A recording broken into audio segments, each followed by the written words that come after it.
জাতীয় দলের সঙ্গে আছেন প্রায় বছরখানেক ধরে, তবে একটা ওয়ানডে সিরিজ জয়ের অভিজ্ঞতা এখনো অর্জন হয়নি মোহাম্মদ সালাউদ্দিনের।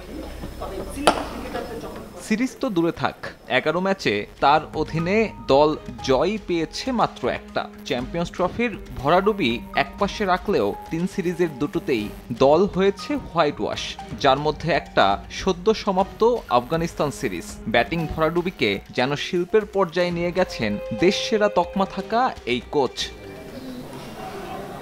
নতুন চুক্তিতে মাসিক বেতন 10 লাখ, মেয়াদ 2027 সালের শেষ পর্যন্ত। তবে এরই মধ্যে তার ভূমিকা নিয়ে উঠছে প্রশ্ন। সিনিয়র সহকারী কোচ ব্যাটিং ইউনিটের দেখাশোনা করায় ব্যাটিং ব্যর্থতায় বড় দায় তারই।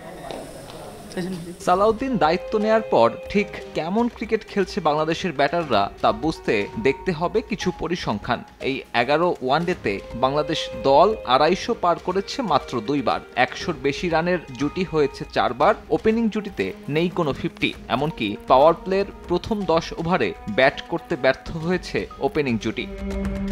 সালাউদ্দিনের এই 1 বছরে 7 বছর পুরনো এক রেকর্ড ভেঙেছে বাংলাদেশ। 2018 সালে মিরপুরের পর প্রথমবারের মতো দলীয় 100 রান পার করতে ব্যর্থ মিরাজের দল। 11 ম্যাচে গড়ের হিসেবে সবচেয়ে এগিয়ে মাহমুদুল্লাহ রিয়াদ। চ্যাম্পিয়ন্স ট্রফির পর যিনি চলে গেছেন অবসরে, আর সবথেকে করুণ অবস্থা নাজমুল হোসেন শান্তর।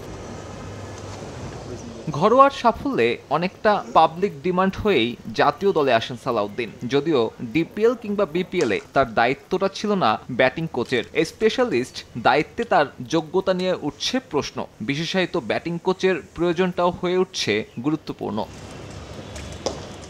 এছাড়াও সালাউদ্দিনের বিরুদ্ধে অভিযোগ রয়েছে পক্ষপাতিত্বের। পারফরম্যান্সের চেয়ে নিজের প্রিয় শিষ্যদের অগ্রাধিকার দেন এমন গুঞ্জন রয়েছে। সবশেষ এশিয়া কাপে সোহানকে উইকেট কিপিংয়ের দায়িত্ব না দেওয়ার পেছনেও ভূমিকা ছিল তার। ওই টুর্নামেন্টে জাকির আলীর কিপিং ভুগিয়েছে বাংলাদেশ দলকে।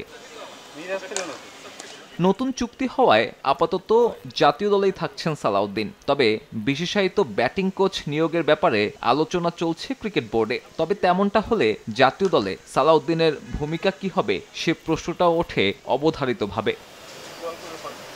সাব্বির মিথুন, সময় সংবাদ।